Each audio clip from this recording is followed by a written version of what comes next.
25শে মার্চের কাল রাত, যে রাতে নিরস্ত্র বাঙালির উপর নেমে এসেছিল নির্মম হত্যাযজ্ঞ।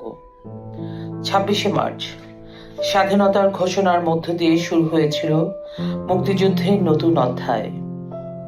এই দুই ঐতিহাসিক দিনের প্রেক্ষাপটে মহান মুক্তিযুদ্ধের 30 লাখ শহীদদের স্মরণে কেন্দ্রীয় শহীদ মিনারে নেমে আসে মানুষের ঢল।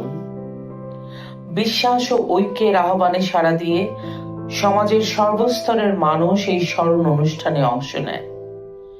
বীর মুক্তিযোদ্ধা, কবি, সাহিত্যিক, ছাত্র, শিক্ষক, পেশাজীবী ও আবৃত্তিকার সবাই একত্রিত হন জাতির শ্রদ্ধা জানাতে।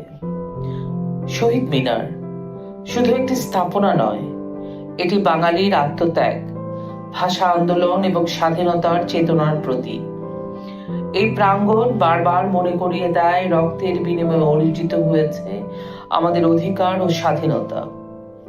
পুরো পরিবেশ ছিল আবেগঘন এবং গভীর তাৎপর্যপূর্ণ।